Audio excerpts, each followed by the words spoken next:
So, good morning, everybody. My name is Red Schiller. With the Institute for Family Health in the Department of Family and Community Medicine at Mount Sinai. And this morning we are in for a real treat. And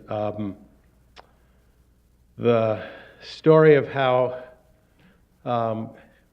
Gabriella and Gina are here is sort of an interesting one in that a colleague of mine who's a social worker in the Albany area told me about this group called the Lineage Project, and that there's a workshop actually this group is having this weekend, and they work with youth at risk, quote unquote. That's a term we'll sort of try to unpack today a little bit. And I just called the organization once I sort of read about it and thought that there would be an interesting connection, and spoke to Gabrielle on the phone. And we just had this incredible conversation about each organization's work and how our interest in trying to make a difference for populations and communities that are struggling, often victims of survivors of dysfunctional systems, and realize that there's an opportunity, especially with our work in family medicine, to think differently how we take care of children and families based on the kind of work that's happening with Lineage Project and other organizations. And you'll see what I mean by this, but in some ways thinking about ACEs and adverse childhood events is a deficit model of youth, and that there's positive ways of engaging young people in innovative ways with our work with families and communities. So I'm really excited today to hear what Gabrielle and Gina are going to say. As far as introductions, Gabrielle Horowitz Prisco is the Executive Director of the Lineage Project, which brings mindfulness programs to incarcerated, homeless, and academically vulnerable youth to help them manage stress, build inner strength and resilience, and cultivate compassion. Lineage also trains organizations in the development of trauma-conscious mindful cultures and practices. For over 13 years, Gabrielle has championed young people in the justice and foster care systems. Her prior work as an advocate was instrumental in New York City Council laws maintaining justice data, transparency, increased community input into state and oversight over New York City's youth justice system, increased internal monitoring of restraints inside detention facilities, and the protection of LGBT youth.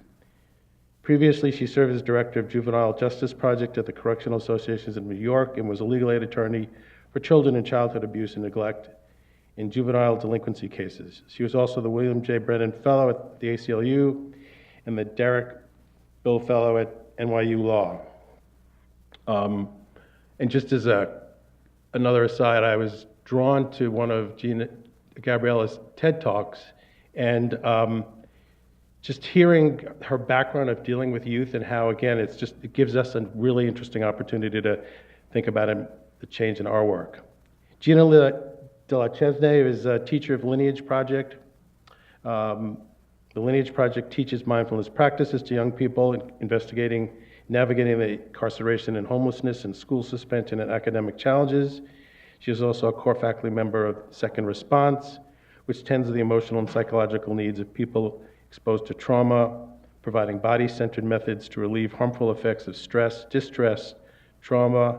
Most recently, she's worked in Uganda and Kenya for survivors of sex trafficking, refugees, street children, and the women of Kampala slums, as well as the trauma-informed trainings and the Care for Caregivers workshops for clinicians and street counselors. She is a trauma research director of the International Center for Mental Health and Human Rights, where she facilitates mindfulness movement, yoga, meditation, and a component of contemplative-based trauma and resilience training.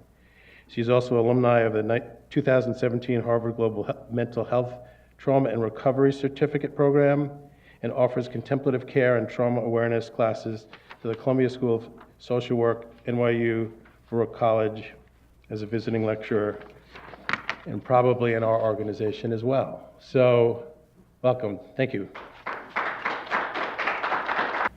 Good morning, everyone. Good morning. It's a pleasure and an honor to be here.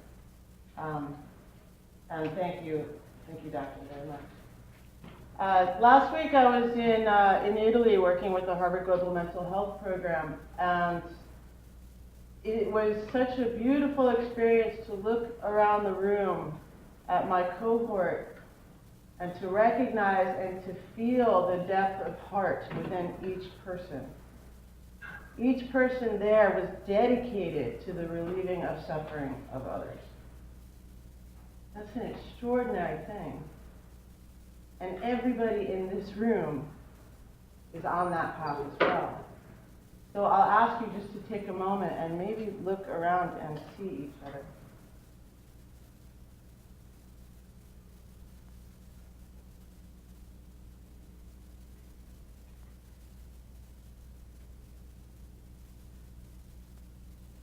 Seeing each other is an extraordinary and necessary component of health and well-being and being alive. And when we don't feel seen, we suffer. So with that, what I'd like to do is just do a beginning meditation that I lead for all humans. And it starts with the one thing that you always have, which is your breath. So if you don't mind, perhaps you can find that you're seated well.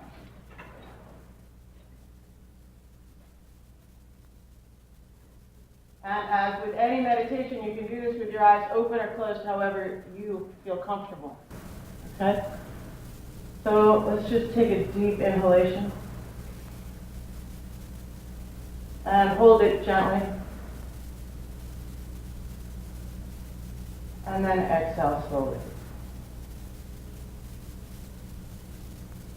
And again, inhale all the way up to your collarbones from your feet.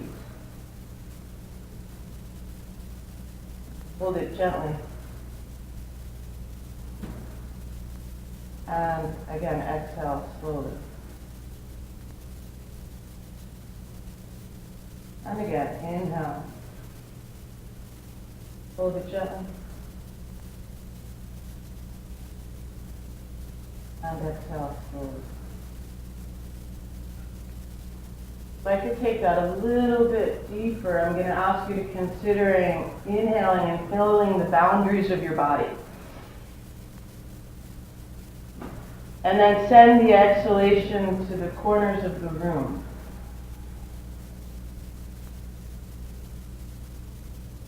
And again, inhale, filling the edges of your body. Sending the exhalation out onto the street.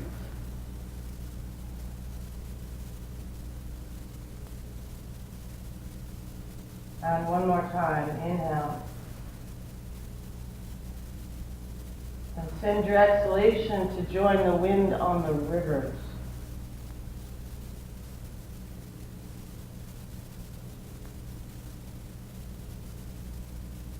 Just notice how you feel. Perhaps even notice quality of the room.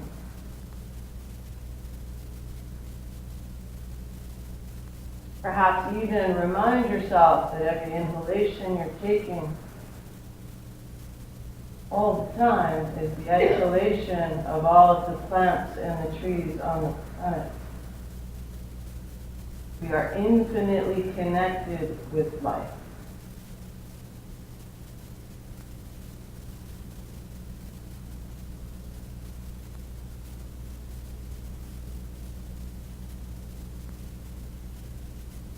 What I'd like to offer now is one of my favorite practices and one of the favorite practices of the youth that I work with. It's pretty simple. Some of you may be familiar with this. The singing bowl. This one is from Nepal.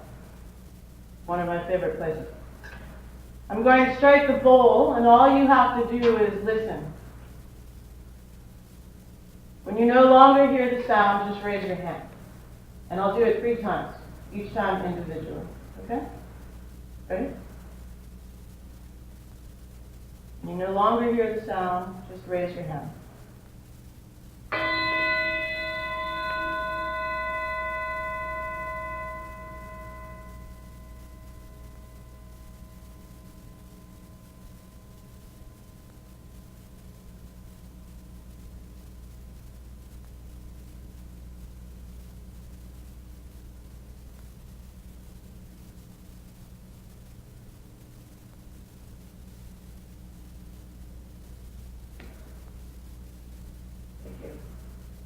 do that again. This time, see if you can notice how the sound moves through your body. And as you well know, it will move differently through your bones than your liver, than your muscles. The mechanism of sound.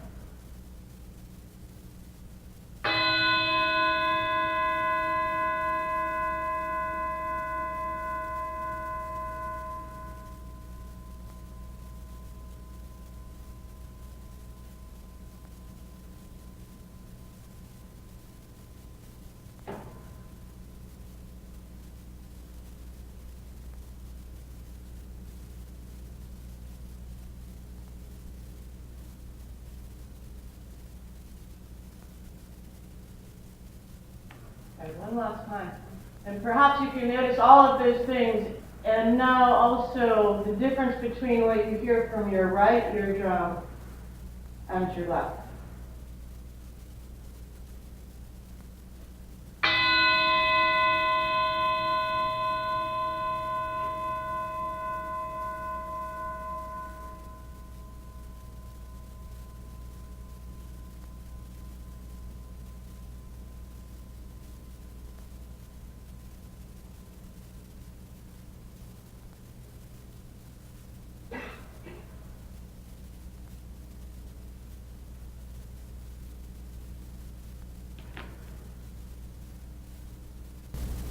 And perhaps you can notice the quality of mind that arises. We talked about that. Okay, thank you so much, everyone. Thank you, Dr. Schiller, for that beautiful introduction and for inviting me. It is truly an honor to be here. Thank you, Jenna, for opening so beautifully. So this talk is entitled, Think Like the Cow, the Child, the Patient. And I want to talk a little bit about livestock handling systems, which is probably an unexpected way to start, but I think it's going to be a very apt and illuminating metaphor for us. So 1/3 of the cattle and hogs in the United States are handled in equipment designed by Dr. Temple Grandin, who's a world-renowned expert on cattle psychology and behavior. She's also a professor, an inventor, an advocate, a writer, and she lives with autism. Dr. Grandin's designs have greatly improved the experiences of cattle and their human handlers. They've reduced human and cattle injuries and even deaths.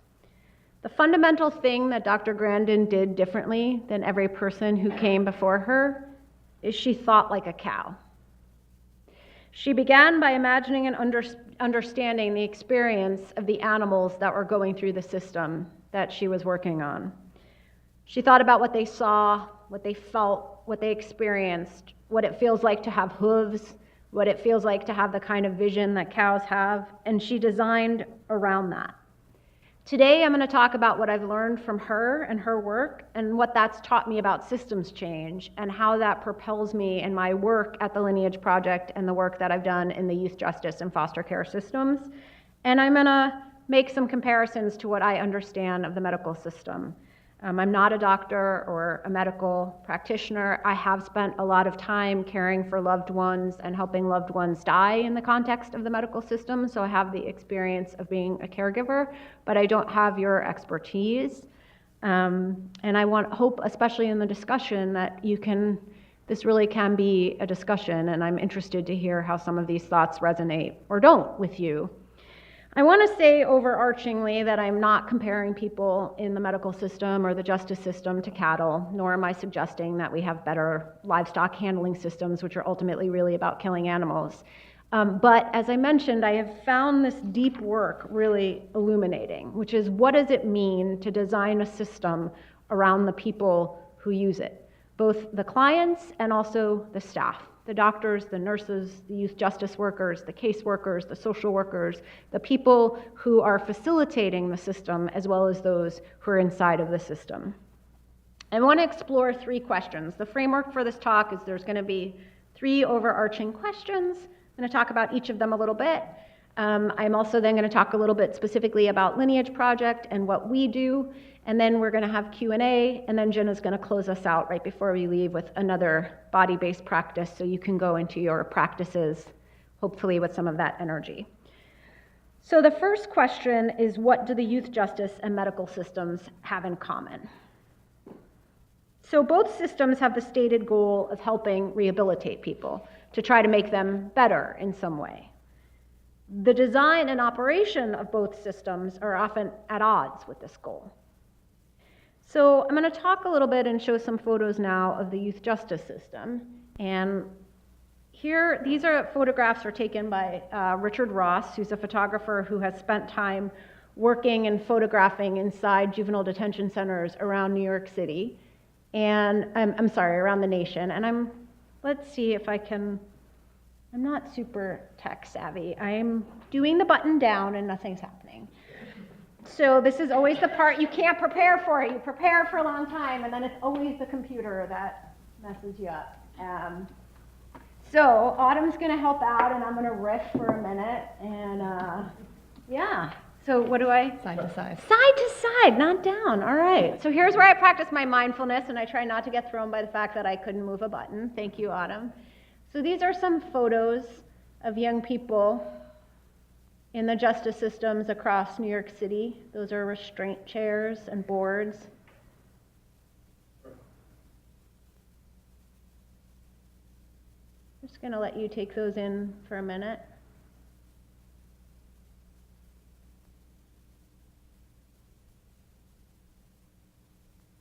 On the left is a cell in Guantanamo. On the right is a cell in El Paso Juvenile Facility. I don't think people should be held in those conditions in either place. That's not the point of the slide.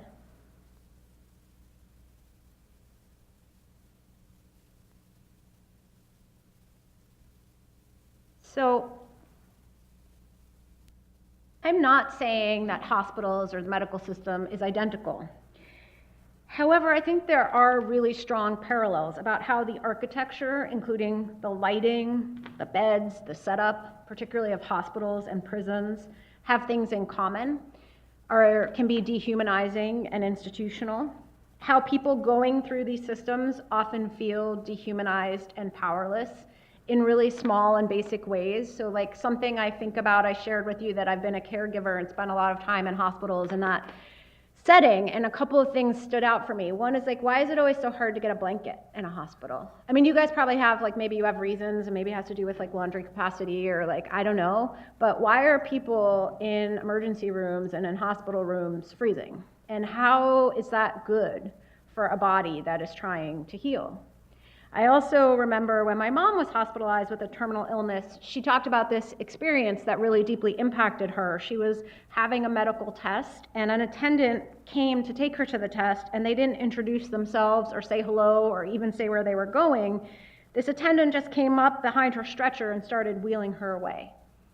And this was in one of the best hospitals in the country, and it was something that really profoundly impacted her, and we spent a lot of time talking about. I'm going to talk later about what alternatives to that look like and practices that I'm sure many of you engage in. But the point is that in systems, there's often a dehumanization and a depersonalization and a way that we don't think about the experience of the people who are moving through the system. So people in hospitals and justice facilities often don't wear their own clothes. They wear uniforms. We have differential moral status applied to different groups. The people who work in these systems, you all and me and the system I work in, are often placed in a position of elevated power. People may be afraid to ask us questions. Their families may be afraid to ask us questions. They may feel the power differential, the educational differential, the language differential. And people inside both systems are separated from social supports. This is obviously, more extreme for people who are incarcerated, but I think relevant in both settings. Both systems require an immense amount of resources to run, and there's a tremendous loss of energy, limitations on when people can shower, use the phone, see people they love, eat, what they eat, when they eat. Outcomes for people inside these systems, including mortality rates, are far worse when people are poor, and when they're people of color, and when they're poor people of color. In the justice system, this is extraordinary. They're not even disparities. The justice system is almost exclusively populated by people of color, even though studies have shown that white people commit crimes at basically the same rate and commit some crimes at higher rates. And yet the deeper you go into the justice system, the more startling these inequities become. Just a few examples. Latino youth are incarcerated at almost twice the rate, and Black youth at 4.5 times the rate of white youth who commit similar offenses. So isolating for the offense. Even though white youth are more likely to report using drugs and 30% more likely to report selling drugs, African American young people are twice as likely to be arrested, twice as likely to be detained, and significantly more likely to be prosecuted in the adult court for drug offenses. And as you well know, there's incredible evidence that Blacks and Latinos tend to receive lower quality of care and have worse health outcomes, including higher death rates, higher maternity mortality rates from similar diseases to people who are white and people who have more resources, and because of the pervasive white supremacy and injustice in our country, the interlocking nature of class and race. Thought leaders in both our fields are dealing with similar fundamental questions. How do we improve outcomes? How do we reduce racial and other disparities? And how do we, good people who come to this work to make change and to help others and to heal others, how do we shift a very deeply ingrained and pervasive system that we are both a part of and maybe uncomfortable with? I don't have the answer to that, but I have some thoughts based on the time I've spent working in these systems. So what I want to talk about now is that what would it mean to take into account the cow's eye view? What is it like to see the world through the eyes of a cow, an incarcerated child, or a parent? Dr. Grandin wrote a book called Thinking in Pictures, and this is what she says. I used a camera to help give me the animal's perspective as they walk through a chute for veterinary treatment. I knelt down and took pictures through the chute from the cow's eye level. Using the photos, I was able to figure out which things scared the cattle, such as shadows and bright spots of sunlight. A dip vat is a long, narrow, 7-foot deep swimming pool through which cattle move in single file. It's filled with pesticide. The animals often panicked because they're forced to slide into the vat down a steep, slick concrete decline. They'd refuse to jump in the vat and sometimes would flip over backward and drown. The engineers who designed the slide never thought about why the cattle became so frightened. The first thing I did when I arrived was to put myself inside the cattle's heads and look out through their eyes. Because their eyes are on the sides of their heads, cattle have wide-angle vision, so it was like walking through the facility with a wide-angle camera. She also talked about how these cows would freak out walking down these ramps, which were like these slippery ramps, but she knew that cattle in other situations willingly walk down ramps that have cleats. So what did she do? She put cleats. She designed them so that, in her words, if I had a calf's body and hooves, I would be very scared to step on a slippery metal ramp. So she changed the way the ramp was designed around cows' hooves. She also realized that animals who had just been dipped became excited and created problems when they saw dry cattle nearby. So what did she do? She created a wall between the dry cattle and the dipped cattle. Now, it's a lot of time that I've spent talking about cows and livestock handling systems, and you might be thinking, why is this woman talking about cows? You might also be thinking, I want more coffee, I read a sign that I can't have any in here, or you may be reading the news on your phone, but I really think why I talked about this is because it illuminates the question of what would it mean to design a system around how the people who use it experience it. What would it mean if we put on the equivalent of Dr. Grandin's wide-angle vision? So I want to ask you to think for a minute. You can close your eyes if you like. We're going to do a brief visualization. Think about when you leave here and you walk into your office or the clinic or wherever you're going to be, and what does it look like? What does it feel like? What is the lighting like? What is the temperature? What happens in your own body as you walk in? Do you tighten? Does your breathing constrict? Does your breathing open? Do you feel grounded? Do you feel afraid? Now I want you to shift for a minute and try to imagine that you're someone you serve, a patient. Someone in need. Think of someone who's been through a lot, who's going through a lot. Someone whose case is complex. And see if you can, for a minute, imagine yourself looking through their eyes.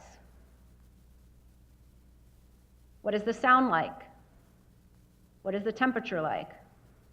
What does it feel like to wear whatever they're wearing? Are they laying in a bed? Are they on a stretcher? Do they have machines hooked up to them? Are they intubated? Do they have needles in their skin? Do they have a bunch of IVs? Are they sitting in your office on a chair? Is the chair comfortable? Do they have anyone with them? Anyone waiting in the waiting room? Do they speak the same language you do? Are they afraid? See if you can feel for a minute in your body what it's like to be that person, what it's like to look out at you. Think about the questions they might have for you.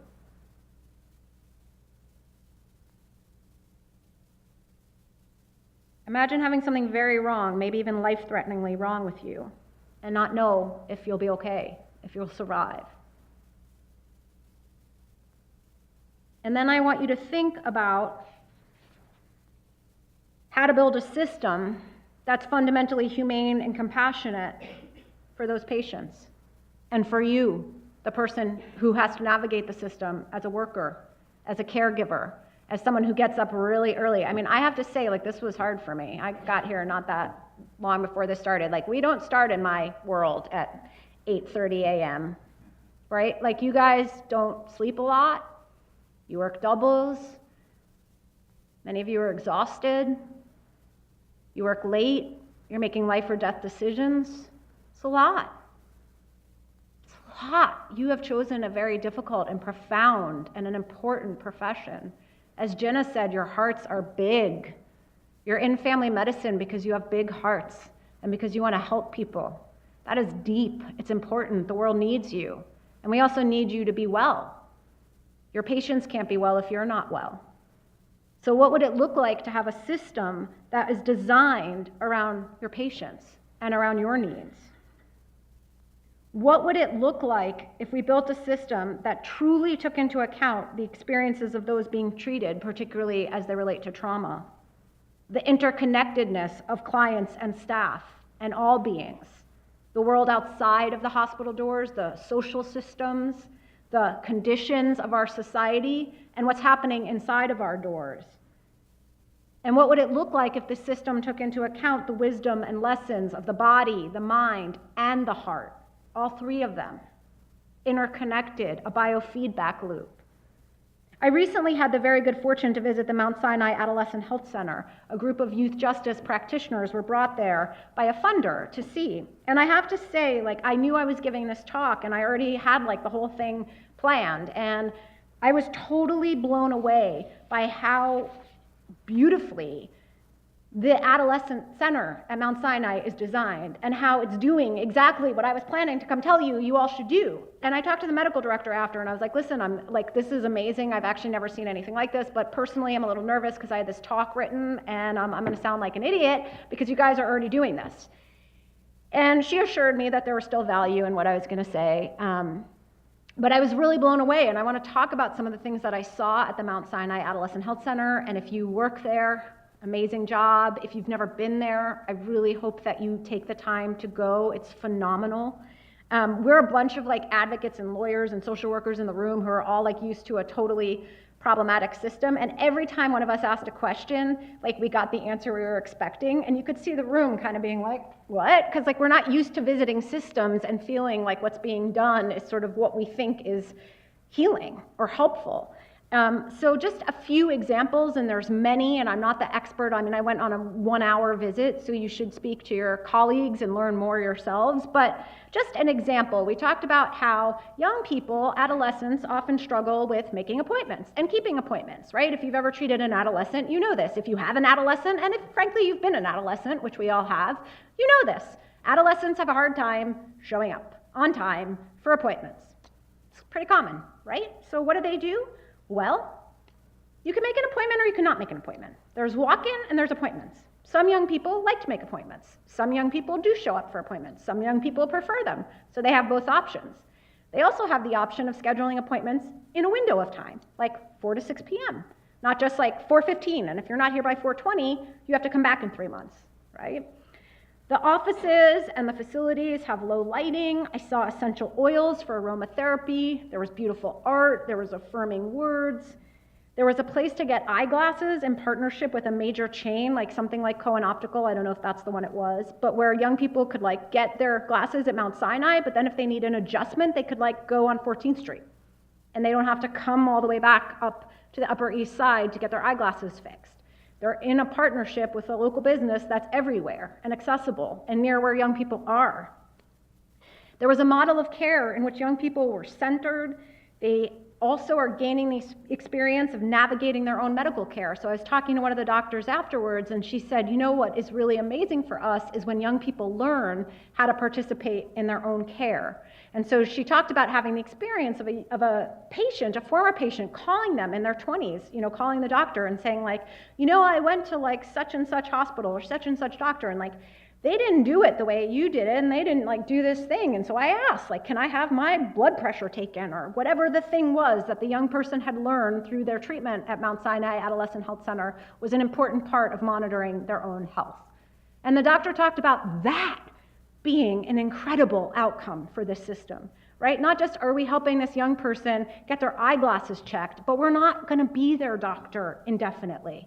So are we teaching them? Are we teaching young people who have experienced trauma, who don't have a lot of resources, who maybe are going to be afraid navigating with someone whose name is doctor and wears a white coat and who has a different experience than them or speaks a different language than them? Are we teaching them how they can also learn to go into another system and ask for what they need? So I want to shift a little bit in the last few minutes before we open up for Q&A and our closing meditation, a little bit about Lineage Project and how this all ties together in the work we do. So I started my career as a lawyer for kids in juvenile justice and in the foster care system. And I felt a lot of times like I was throwing myself against the system. I would fight for one thing to happen for a kid who was in foster care, who didn't have tuition to go to college and had to drop out, a kid who didn't have a winter coat, a kid who was being beat in their foster home worse than they'd been beaten in their home that they had been taken out of. And I think I did some good stuff, and I'm proud of that work, but I ultimately felt like I was just like pulling one kid out of a system and maybe trying to help them, maybe not, maybe doing something that made it worse. I wasn't totally sure, and the system just kept going. So I decided that I was going to be a policy advocate, and I was going to be someone working on systems reform. And so I spent years doing that. I tried to change laws, I advocated, right? I wrote testimony, I wrote a law review article. I did the things that basically said like, hey, system, you suck. Why don't you change? Here's some things you could do to change. Hey, legislator, you know, what if you gave money to this? Hey, person running a prison, you really have a stupid idea of how you design the systems and it makes kids worse. I mean, I didn't really say it this way, but I kind of did. And again, I'm proud of that. Some laws got changed. Red talked about some of those. But at the end of the day, I still felt like the system is like a multi-headed hydra and it just recreates itself. So, and in the context of the justice system, I believe that is because it is fundamentally driven by white supremacy and racism, and it's working the way it's designed to do. I think it's a little bit different in the medical world. I don't think your system is necessarily working the way it's designed to work. In our world, in the criminal justice world, the system is doing what it's supposed to do, right? But I felt like I needed something different personally in my own life. And actually the experience of having helped my parents both go through terminal illnesses and pass away and spending a lot of time in hospitals and ICUs and in hospice really changed me. And it did a couple of things for me. One of the things is I had to draw really deeply on my own mindfulness practice, which helped me get through those experiences. And so when I was going through that experience, at one point I had both of my parents were hospitalized simultaneously in the same hospital on different floors, both with life-threatening terminal illnesses.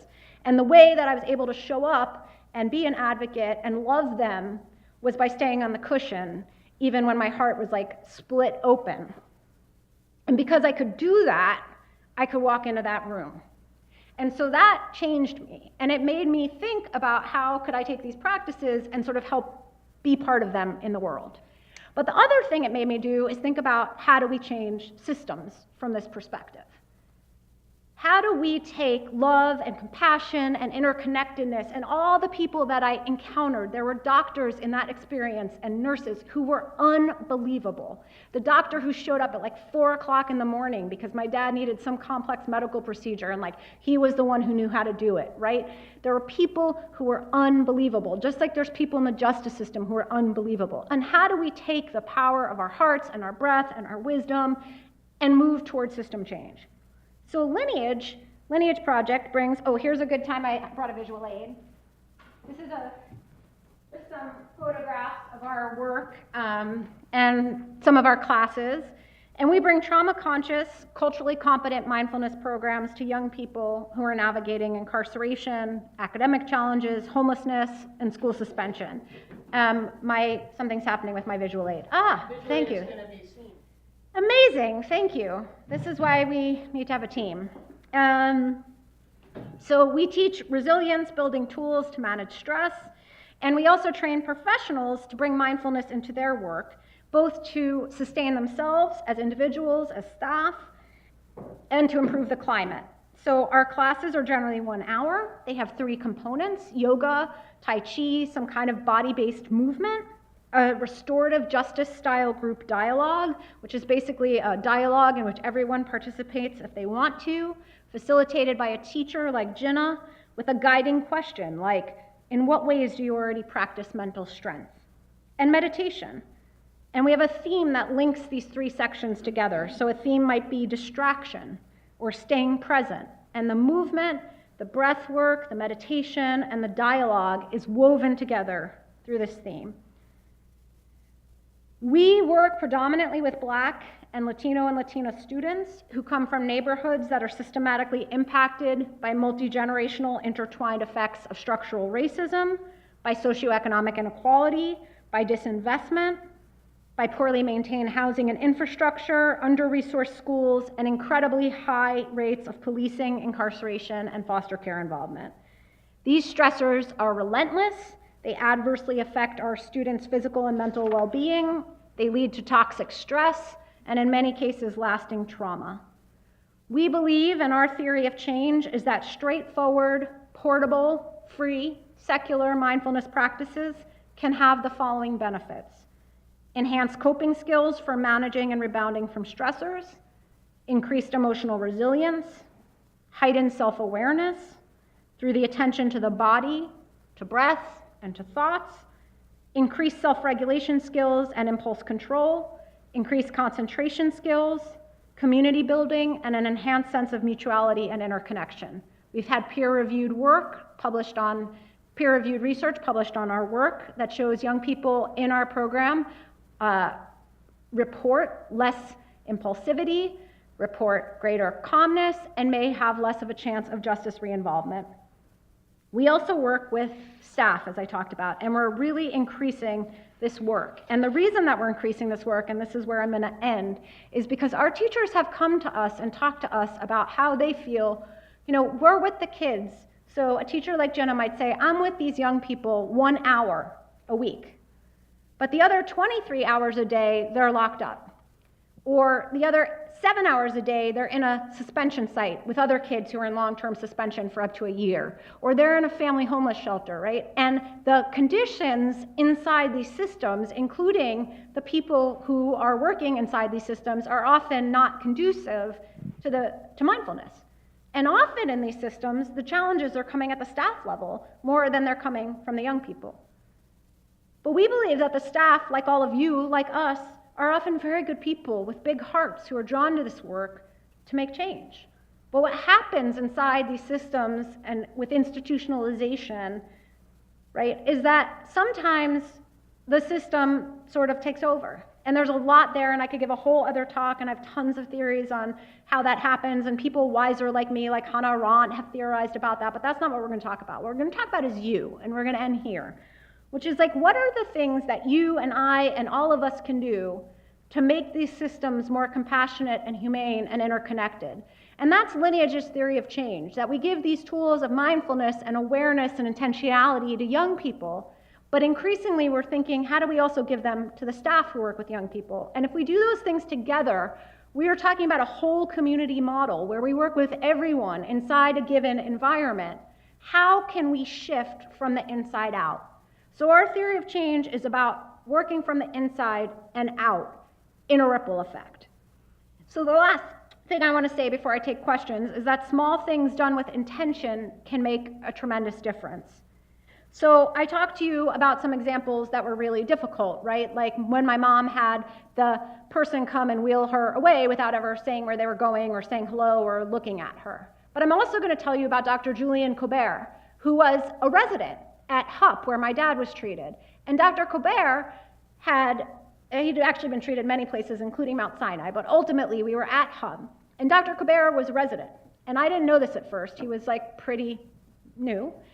And he was the first person out of the many, many doctors that we'd seen who said, like, I am going to take the time to work with you as a family about the whole thing. We're going to look at it all. And some of the things he did, right, that were unbelievable and that totally changed our family going through an entirely traumatic system were this. One time I walked in and Dr. Colbert was sitting on a bed giving my father taking his blood. But the thing was that my dad, who was like in this very serious condition, had to have tests and blood and needles like all the time. And there was this one test, you guys probably know what this is, but like only a doctor could take the blood. Like if a nurse was gonna do it, it had to be done in this way that was more painful and involved some kind of more invasive procedure. But Dr. Colbert was just allowed to draw it. I don't know why. I know someone looks like a little confused.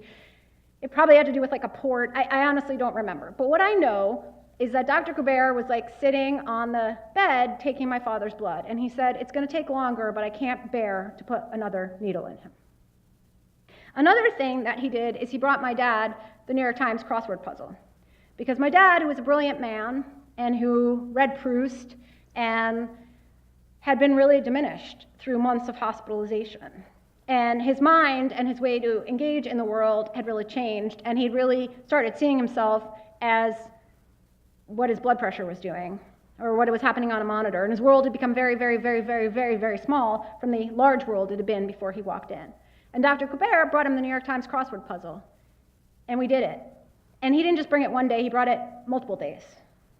And my dad and I would do it together. And in fact, it was funny, one of the clues he got was yoga. And I forget what the question, it was like bendy poses, and I like couldn't figure it out. And he was like, okay, I don't know why you can't, you yoga practitioner can't figure out that the clue is yoga. But anyway, that was just a small little joke. It wasn't really that funny, nobody laughed. But the point is that Dr. Colbert did these really small things that totally changed the way my father felt being a patient in that system. And there were other people. There was the opposite of that attendance. There was a guy named Isaac, and Isaac was the most incredible orderly who would come and talk to my dad, and they would show each other pictures. My dad was hospitalized for months, so some of these things may seem like very personal, but I think when you see the same patients, right, for months, you can develop a little bit of a deeper connection, and they showed each other pictures of their grandkids. And when my dad was being released from the hospital to go into home hospice, Isaac came and said goodbye to him. And they had a really moving, unbelievable conversation. And Isaac knew he was going home to die, and my dad knew he was going home to die. And they said goodbye to each other. And my dad said to me later, I can't believe all the people from the hospital who came to say goodbye to me. And I can't believe they cared like that. And I can't believe all these people showed up. And so there are small things that you can do with great love. And there's also small things that we can do to change systems. So we can change the lighting. We can change the comfort of what people wear. We can give them blankets. There's things you can do every day in your system. And in the justice system and in the systems Lineage works in, we believe that by bringing these tools of attention and intentionality and compassion and breath-based work and self-awareness, by bringing those to our clients, to young people, but also to the staff who support them, we can fundamentally alter the systems that serve these young people.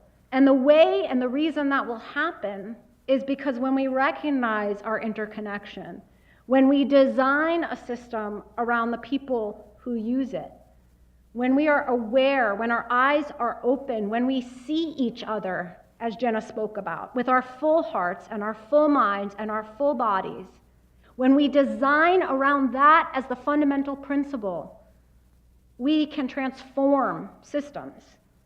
We can heal people, we can heal ourselves, we can heal our nation. I truly believe that this is the work of our lifetime, that our lives depend on it, and that the planet depends on it. And it starts literally inside each of us. Thank you.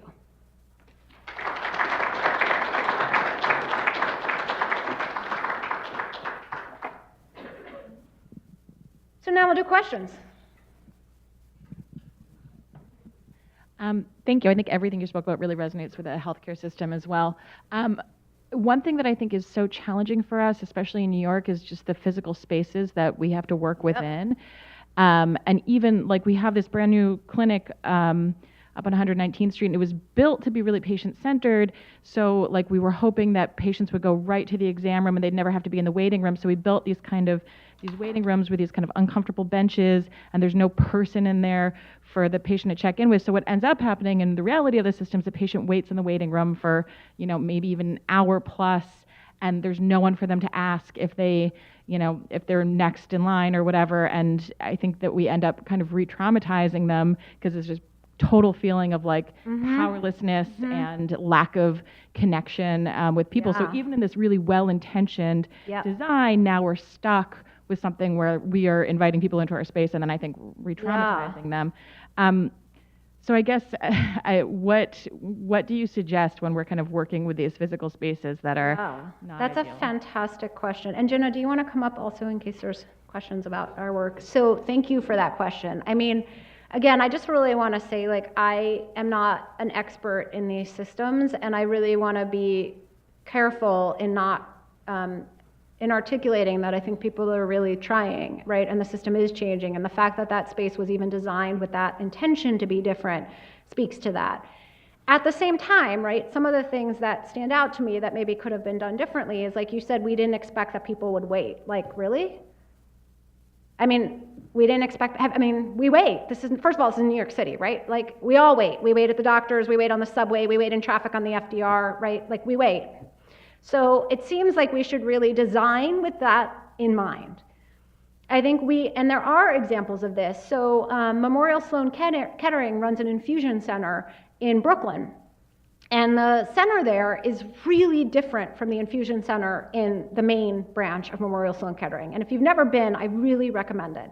The waiting area is full of plants, very live, vibrant, very alive, not like those draggly, sometimes in hospitals, they're dying, and you're like, wow, you can't keep your plant alive, and you're gonna keep me alive? Like, really? Right? But like beautiful, lush plants. There's a water feature, there's like some kind of water thing. There's interactive art, so that when young people and families and adults are waiting in the lobby, they literally can do interactive art designed by local artists together. All of the medical equipment is hidden, all of it. So when someone is in a room getting chemotherapy, the pole is put behind them. Everything, including the exam gloves for the doctors, is hidden in a wooden, really lovely wooden, cabinet. And the doctors open, or the nurses open the cabinet to get their gloves out. Every single piece of medical equipment is hidden. The spaces are comfortable, they're padded. The nurses who work there, and it's predominantly nurses, are so much happier and kinder acting than those in the Uptown Infusion Center, which has a totally different vibe. So I think what I would say to your question is, like, it sounds like the right impetus was there, which was how do we design a different space? Sounds like there was a disconnect in reality of, like, how is this space going to be used? And then we think it's not going to be used in this way, and so we don't design that part appropriately. And then I guess what I would suggest is maybe looking at other options, like looking at what neighboring institutions are doing, look at what's happening at the Adolescent Health Center, look at places that have gotten this right, and think through every step of the design. Going back to Dr. Grandin, like, there were many pieces in there, and if you read her book, there's even more layers to it. She talked about the ramp, she talked about the vat, she talked about the wall between the dry cattle and the wet cattle. So it wasn't just one aspect of design, it was like the principle of as above, so below. Every single manifestation of the system has to embody these design principles. Thank you. Let's take a... That was good. I would like to add, like, notice how your own body feels in the environment. Your body will tell you. Your body is telling you all the time. It's just sometimes we've trained ourselves to not listen to our bodies, and sometimes out of necessity. There's also an interesting field in the last couple of years called neuroarchitecture, which studies the effects on the brain of different spaces that are created. And I actually just forwarded this to the people I was working with last week. I'll send it to you as well. Really beautiful article on different hospitals and systems that are now using the science behind it, on how space affects us. I love when there's science behind it, because then it like sounds, it sounds a little better, yeah. I never have that. My partner is a chemistry teacher, and when like I was nervous about coming to speak to doctors, and I was like, should I just like throw in some chemistry stuff that I don't understand so I sound more credible? But I didn't. Are there other questions? Dr. Schiller.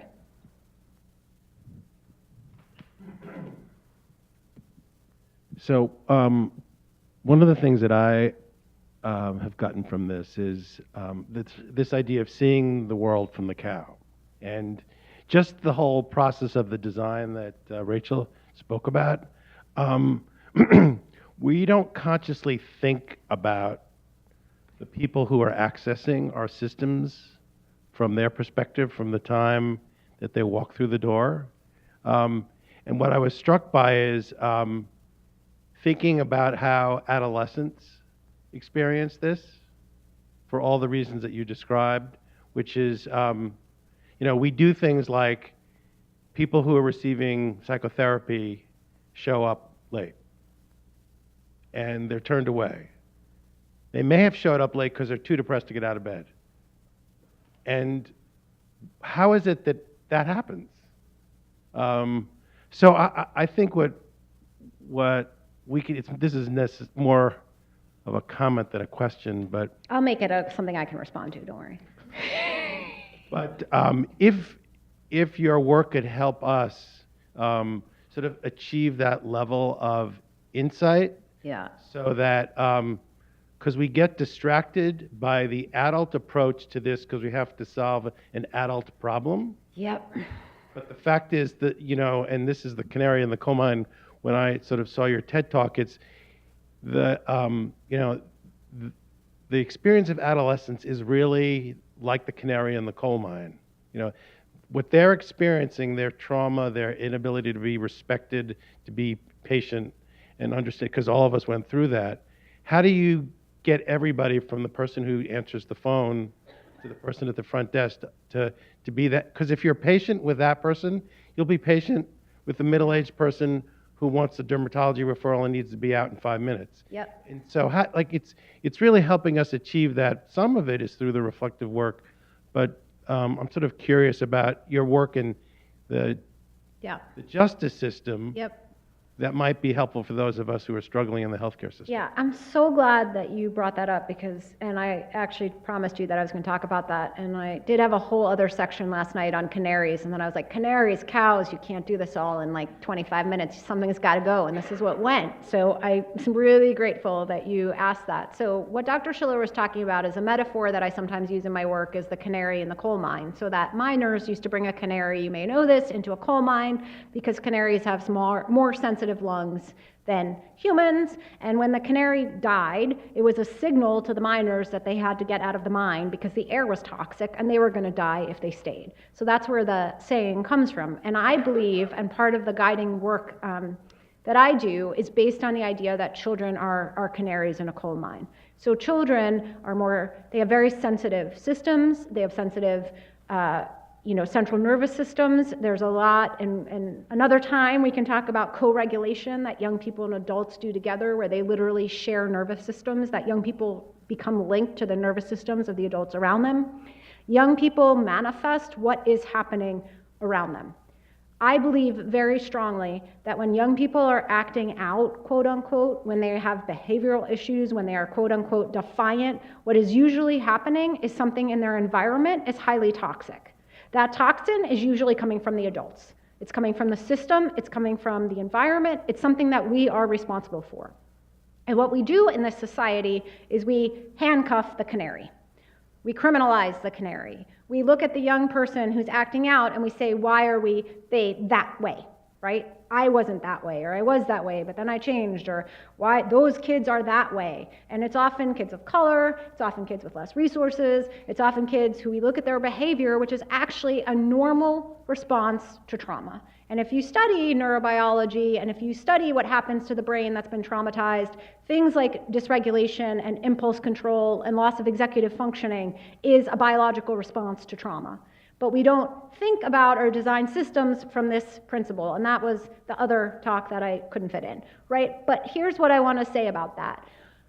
One thing that's been incredibly helpful to me, I went to a training with Dr. Stuart Ablon, who's from Yale and who does some of this work, and it was on collaborative problem solving, which is like about a different way to approach young people who are having dysregulation and challenges. And Dr. Ablon said something that really changed my life, even after like 12 years of doing this work. He said, the young person in the room who is having the most difficulty paying attention to you, following your instructions, sitting still, taking their medication, whatever the thing is, that is the young person who is trying the hardest. The young person who follows your instructions, who's doing what they're supposed to do, who shows up on time, they probably are not trying that hard. It comes easy to them. And that totally changed my perspective. And I will think about it in like a very kind of like basic way, right? That's a little bit funnier and maybe has more levity, but like my partner is much more organized in a particular way than me and can remember things more easily and can like never make a mistake, right? So like my partner goes to the store to get like 10 things and comes home with 10 things in like the right sizes, the right whatever, doesn't make a mistake. I go with like very clear instructions, like please come home with like the green tea that's like decaffeinated in like this box. And like inevitably I come home with like the green tea that's caffeinated. And I think I read the box and I think I was careful and like, I don't know, like my brain has trouble with those kind of functions sometimes. I could do really complex tasks, but I get so frustrated because I feel like sometimes my partner can be like, I mean, it's very understanding, but it's like, they always get it right, but they're not actually trying. They're just like, they're a scientist. This is how their brain works. Like, I like come home with the wrong tea like 9 out of 10 times, and I was really trying. I make signs. I mean, I'm kind of like overdoing it here, but like, do you know what I'm saying? Like, do you have something like this in your life that you try really hard at and it's just harder for you to do? And when we kind of multiply that out in a more serious situation, young people who are quote unquote not compliant are often trying the hardest. But they have the most to overcome, the most barriers, the most dysregulation, the most impulse control challenges, the most trauma response, the most barriers to getting to you, the Metro card that doesn't have money on it, right? The sibling that they had to stay home and take care of so they couldn't show up for your appointment. They had to go to the Department of Probation and meet with their probation officer, or they were going to be incarcerated, and they promised you they would be there for your therapy appointment, but actually if they don't go see their PO, they're going to get arrested. And so I think just kind of having that awareness and shifting from this perspective that young people are actually generally trying. And when they are not doing what we quote unquote want them to, we should think about what is the underlying dysregulation that may be happening, what is it symptomatic of, and can we also look at the root and stop treating the symptoms? Because a lot of what you're seeing, to go back to like a medical analogy, right, like we're treating symptoms. Dysregulation is a symptom of trauma. So we can try to treat dysregulation, but if we don't deal with trauma, it doesn't matter. We're never going to solve for it. It's just going to reappear in another manifestation because the disease is what happens to people when they are traumatized. And that is what we have to work on. Thank you. Yeah. I would also add, if you don't mind, just noticing what's happening in your own body when you're around people that are dysregulated. You will become dysregulated. And so just having skills to, again, regulate yourself, which then helps them to regulate, and it's that loop. We're doing it all the time anyway. And it's hard sometimes. It's really hard. It requires work. So I want to be mindful of time. I think we're a little bit over. So should we just maybe ring the gong on the way out as a close? I don't think we have time for meditation. Actually, that's a good idea. So this thing that we have, right, which is how we experience life, maybe just stretch it. And inhale, maybe tighten every muscle of your beautiful bodies, and exhale, let it go. Maybe one more time. Inhale. And just tighten every muscle And then exhale. Okay. And I will ring the. Thank you.